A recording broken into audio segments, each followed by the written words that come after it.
It's time now for the award-winning #1 local talk show in Northeast Pennsylvania, The Sam Lesante Show. Now here's your host, Sam Lesante. Well, folks, we're continuing our journey until April the 23rd when it's the primary election. And as we told you many times before, folks, this is probably one of the most important elections in our lifetime. It's extremely important that you know who the candidates are, what do they bring, and get rid of all the nonsense. You know the nonsense we've had for many, many years, folks. They come with you with their smiles and the pats on the back, and I'm the greatest thing since sliced bread. Look at the debt we're in. Look at where our health care is. Look at the mess that this country is in. Total mess. And folks, I don't know if we want to continue that. However, in the 17th Congressional District, there's a congressional office coming up, and Glenn Geissinger is one of the people who are looking to obtain that position as U.S. Congressman. He's on the show today, and let's find out what Glenn can bring to the table, and let's talk about facts and not rhetoric. Glenn, it's nice to have you. Great to be here with you, Sam. Thank you. As I say, anyone who's running for office, I applaud. It's a challenge, okay? So my question is this.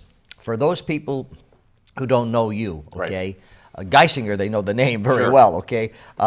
You're not related to the Geisingers? Very distant. Very distant, yeah. Okay. But it's a long story. I won't get into it. Anyway, so Glenn, who are you?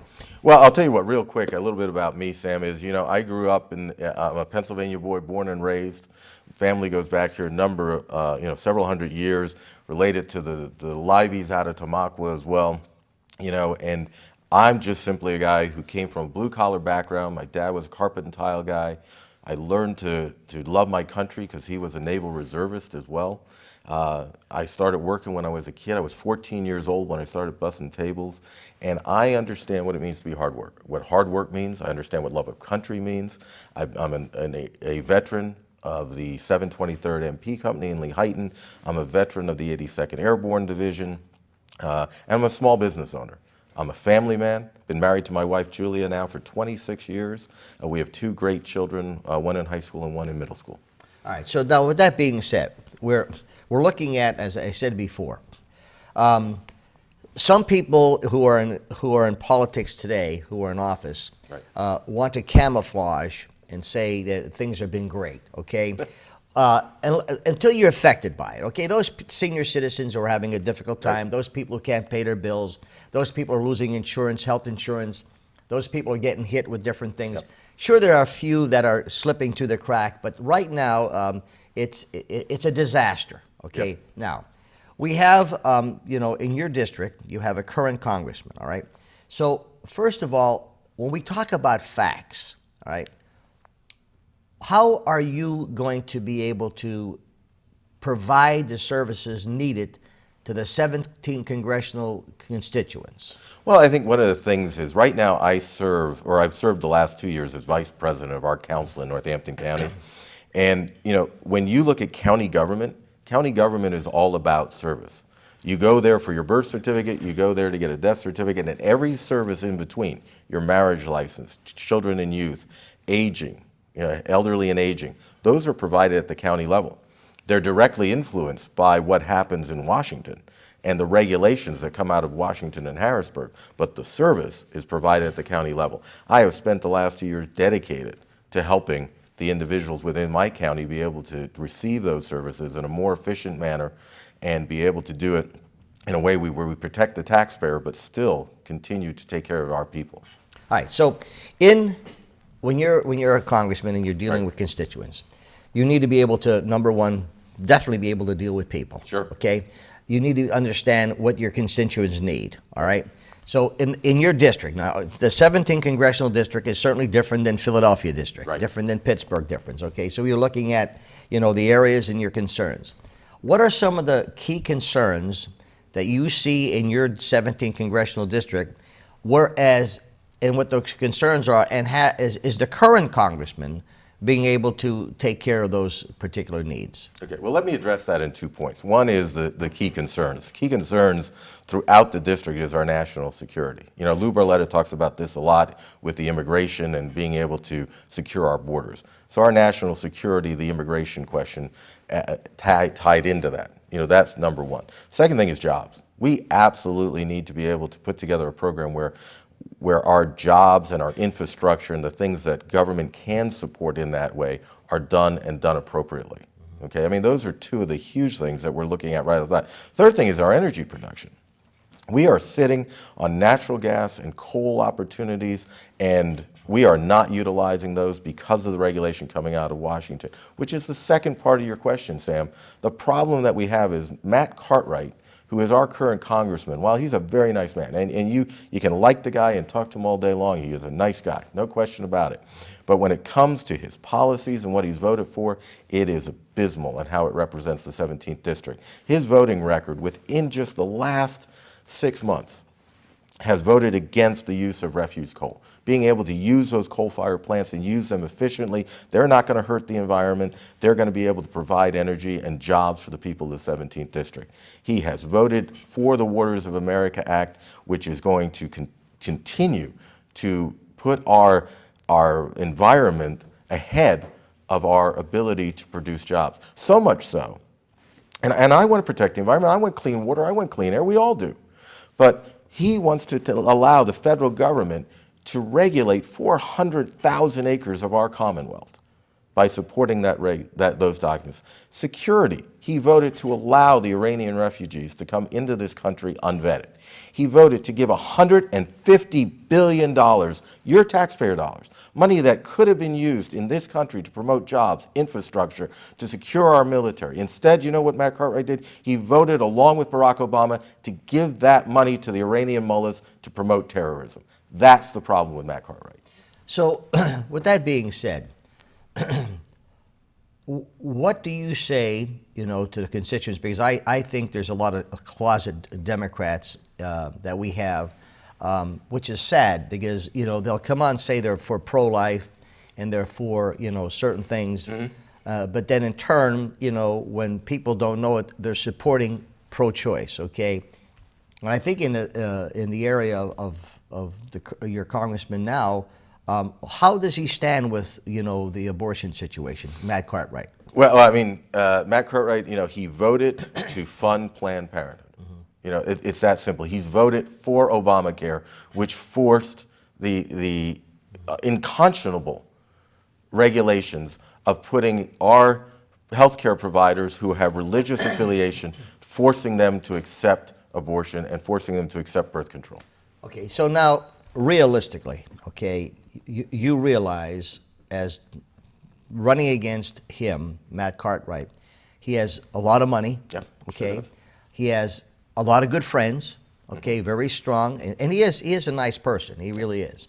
But here again, I often wonder if someone's going to get heart surgery, do they go and look for the nice person doctor, or they say, let's find out who was qualified to perform the surgery, and they're not concerned whether the guy tells jokes, whether he has a can pat you on the back, whether he has a beautiful commercial on television, or whatever the case may be. They're concerned about the doctor. So why don't people then look at the person who's running and what they could bring to the table with facts? Now let's talk about your business. Okay. You started from zero. Correct. Okay. And so why is that so very important for the constituents to know what you started and where you went, because that could relate to what you're going to be doing in Congress if you become the congressman? Well, I think I've talked to a number of groups during the campaign over the last few months, and one of the things that I let every group know is the one thing you're going to get out of me as a congressman is you're going to get someone who has put it all on the line. Okay, I served in the 82nd Airborne Division in a frontline infantry unit. When I was there, I realized that basically I had written a paycheck to the United States government that said, life of Glenn, right? Whenever you need me, wherever you need me in this world, I'm going to be there, I'm going to do it. I brought that same attitude into a startup business in 2009 with my wife. We started from absolutely nothing. We put everything on the line. We mortgaged everything we had. We put it all on the line. We worked day and night. And you know what we've been able to do, Sam? We've been able to create one of the top 100 privately held firms in the Lehigh Valley. Those kind of attitudes, that kind of commitment That commitment to our constituents is what I'll bring to this office. Okay. So it wasn't handed to you. Nothing. You Nothing didn't was fall handed. into this, and say, your Nope. father and mother had this business, Nope. and it wasn't just said, okay, fine, this is yours. Now, there are some people that have businesses, like thank God mine, where my children Sure, are running them, absolutely. but they work 80 hours a week, okay? Right. That's the difference. So when you're dealing with that, looking at the person who I'm going to vote for, forgetting being a Republican or a Democrat, okay? Right. Because I hate people who, I hate the idea of saying, well, you got to vote for a Republican or you got to vote for a Democrat. That's wrong. I think you should vote for the person, there Right. could be great people who are Democrats. I don't know how someone could be a Democrat if you're a Roman Catholic today because of the platform that the Democrats have. However, that's another story. Okay, so when you're dealing with people, all right, we have a lot of people out there who are hurting, all right, and I said, thank God the energy costs are down, because if they weren't down, I don't know how some of these and the winter was mild, Yep. which really helped a lot of seniors out. Well, how are you going to help these seniors, these people, the vets, people who really made this country? Right. That a lot of young people don't even appreciate anymore. Right. How do you help them? Well, I'll tell you what, right? I appreciate you asking me that question because there's a couple of things that we have to be aware of. Right now, less than 20% of our members of Congress, both in the House and the Senate, are veterans. Okay, so let me address veterans first, and then I'll talk about seniors. As a veteran, as somebody who has served, as somebody who's carried that rifle, jumped out of perfectly good airplanes for Uncle Sam, I realize that our veterans have made a special commitment. And we are failing them. We are failing them on the health care that they get when they come back to this country. We are failing them in the equipment that we're giving them and the support we're giving them when they're overseas fighting our battles. We need to refocus that. We need to look for the waste in government and utilize those funds, first off, to re-secure our military. Our military strength is important to our national security and our ability to project that strength throughout the world and keep America where it needs to be. Secondly, is as I talk about with our Veterans Administration, we need to put a program in place that transitions the VA hospital system to where our veterans can work on the economy and see doctors, just like a health care plan, an insurance plan, and be able to do that. Now, Washington tried this with the choice plan, and it was a nightmare. It was an absolute nightmare. We need to go in there and have people who understand the system, understand what it means to be a veteran, and go in there and clean it up, give good, solid regulation to it, and be able to allow our veterans health care on the system. So that takes care of that. Our seniors, let me tell you what. When the Social Security system was started in the 1930s, there were promises made to our citizens. Very limited amount of your money taken out, a very limited intrusion into your life, and it was going to be put away for you. Well, now it's 15.6% between you and the employer. You have to pay tax on any amount that you earn over a certain amount, which is absolutely ridiculous. And not only that, but it gets to the point where there's no lockbox. It's become a Ponzi scheme, where people who are under 50 are paying for those who are over 65, and it's going to continue. And you talked about your son inheriting this business. Well, he's going to end up getting to the point he's paying your Social Security, he's going to end up paying my Social Security, and he's going to end up paying for 2 or 3 other people at the rate we're going. The way that you do it is you continue to care for the seniors that we have in place, the people who have been in and are relying on that. You work that, you continue to do it. People who are younger, give them an option. Give them the option of being able to put into a defined contribution program instead of a defined benefit program, and you be able to transition that. You do it over time in a painless way that provides a retirement security for everyone. You're saying some things that is interesting when you're talking about letting the government run, your lives. And what are we, 19 trillion, 20 trillion, almost 20 trillion in debt, and people are saying, vote for these people, who were there and continue to pay. It blows my mind, Glenn. It really does. I mean, and it's not that I don't have all the answers, but I see the pain. And, you know, when I'm out there and people come up to me and say, Sam, you know, you talked about this, could you do this? Yeah, I know you bring the politicians on, etc. Politics is not a bad thing. No. It's good politics, politicians make for good government. The problem is what we have now in Congress and where we're going, I don't understand it. Folks, I'm talking to Glenn Geissinger.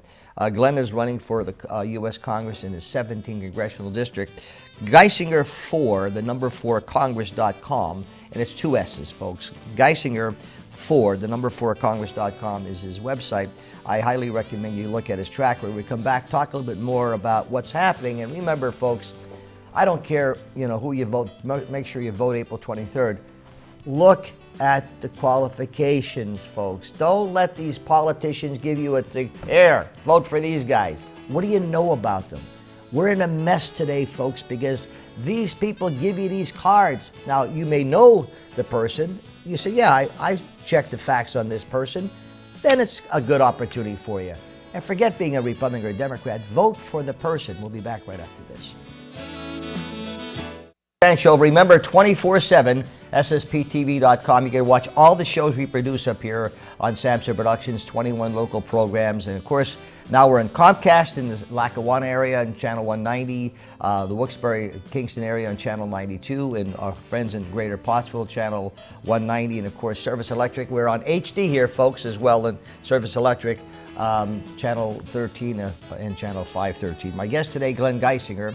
He is running for U.S. Congress in the 17th Congressional District. We talk about qualifications. We talk about learning all about the candidates. And today we're going to find out a little bit more about Glenn. I always look at, you know, I said before, if you have surgery or something, people look for who is the best doctor, who could do this, and they research that person as much as they can. So work with the doctors that have done that, and they don't say, oh, does he tell jokes? Oh, is he a nice guy? Oh, does he go to this club? Or is he a member? They could care less about that. What they're concerned about is the qualifications of the doctor, okay? Why don't they do this with politicians? I'm trying to let people do that. Now, speaking of qualifications, what have you done, you know, as in government? Okay, well, as I said, for the last 2 years, I've served as Vice President of Northampton County Council and Chairman of our Finance Committee. And I work directly with the administration to do 2 things that I think are very important. One is we came in with a $19 million structural deficit. $19 million that we were ready to, that we were handed in a budget to spend more than we had in revenue that year. What we did is we sat down with the administration. We immediately worked on how to cut expenses without cutting service, without firing employees.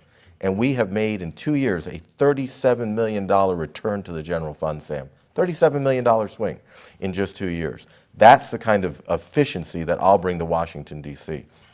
Secondly, we talked about jobs earlier. Let me tell you about a pilot program that we're doing right now in Northampton County. Right now, we are taking almost 1/3 of our bridges, over 33 county-owned bridges. We are bundling them together in a P3 project, which is going to allow us to do 2 things. One, save the taxpayers of Northampton County $10 million estimate. $10 million. Second thing that we're going to do is we're going to repair those bridges in 4 years or less.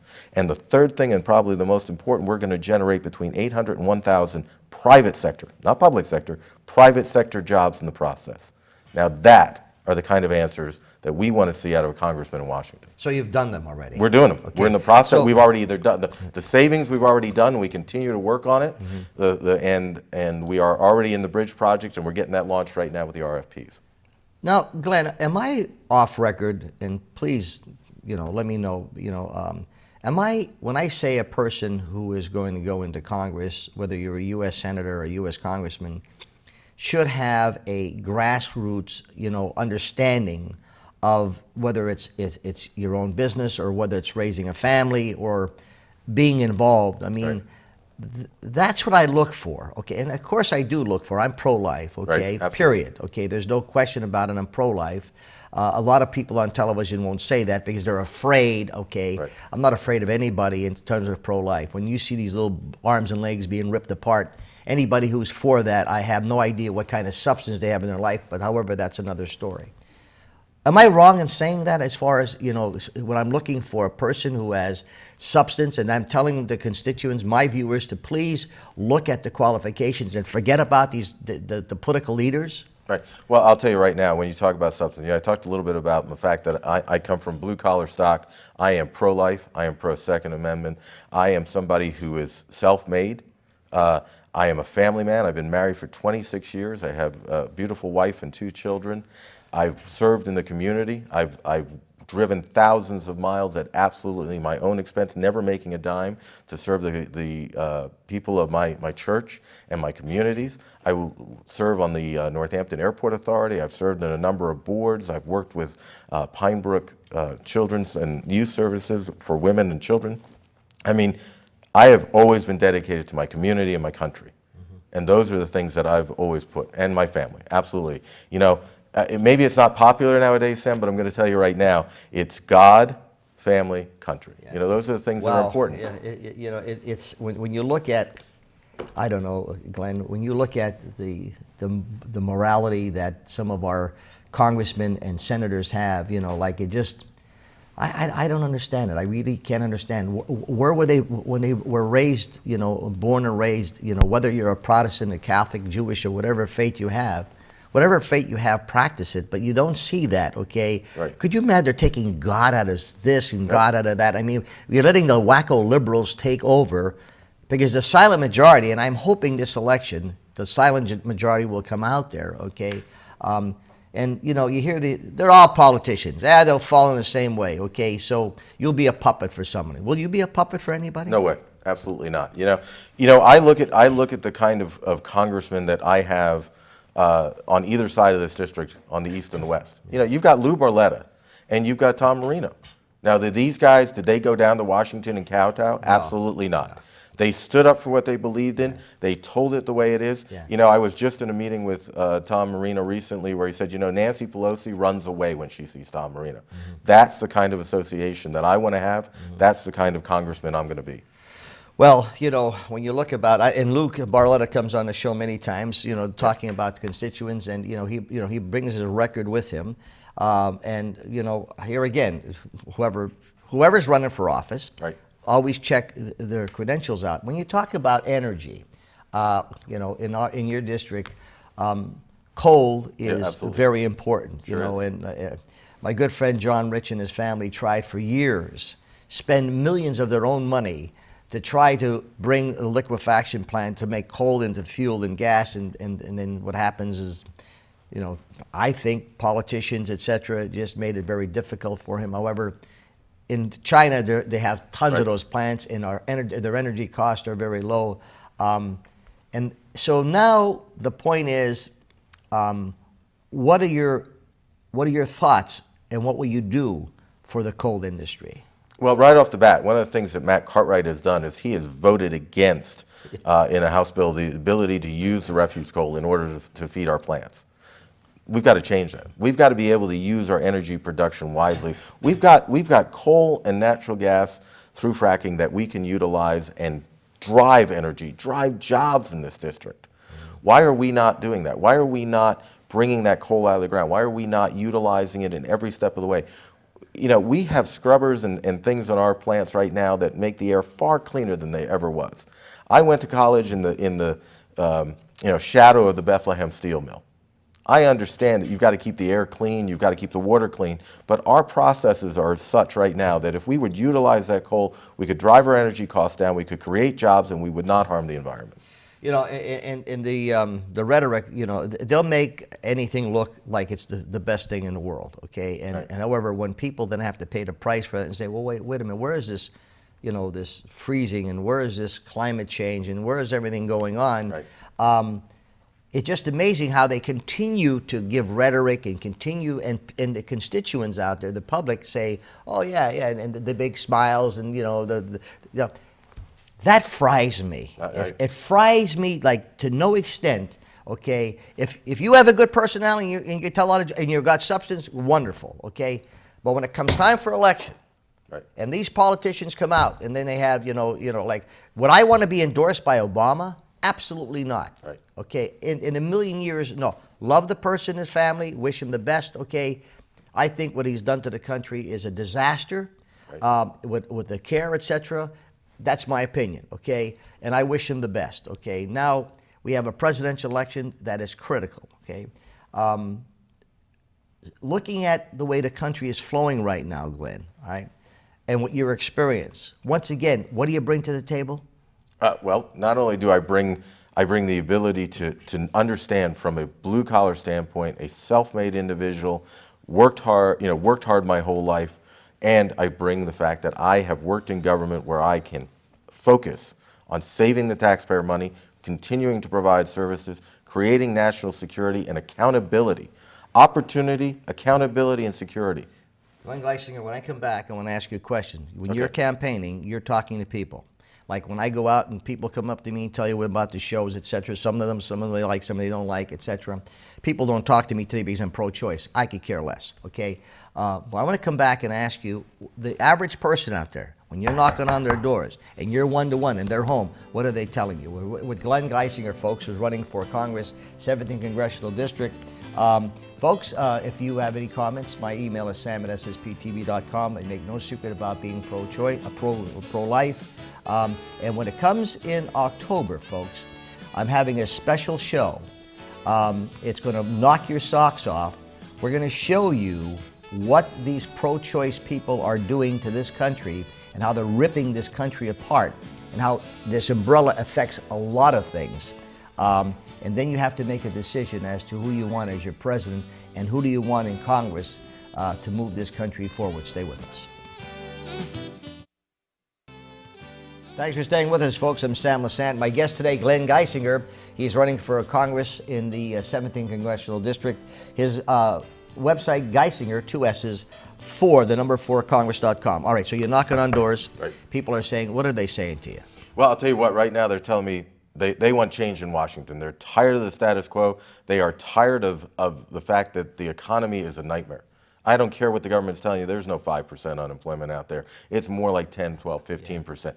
They're frustrated that they're trying to work hard, trying to get ahead, and the government is stealing that. With Obamacare, our incredible regulation that is crushing business, crushing the American taxpayer, they want relief.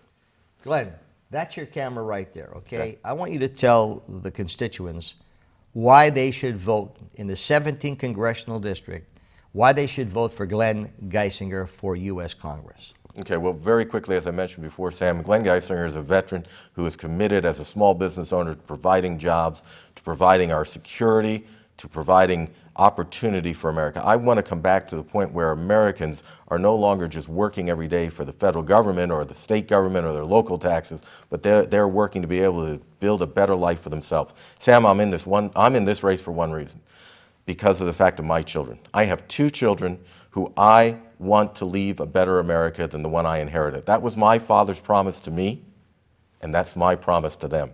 That's why I'm here. Well, I could say this. Whoever's running, I wish them the best. It's a challenge. I think facts are sometimes ugly things. People get upset because they like a person and they don't like to hear negative things. I'm not being negative about Obama. I wish him and his family. I pray for him every day in my prayers. I just think what he did to the country is, in my opinion, not proper. I'm hopefully that whoever is going to be the president and Congress does what they do. I wish you the best. Thank you very much. Okay, Appreciate it. folks. Glenn Geissinger, he's running for Congress, 17th Congressional District. Please check all the candidates out. Once you'll see where they stand, then you'll have a better idea who you should vote for. It's April the 26th. I mentioned in the show the 23rd. It is not the 23rd. It's April 26th is the day you should go and vote. Very important for you to do that. We'll see you next time.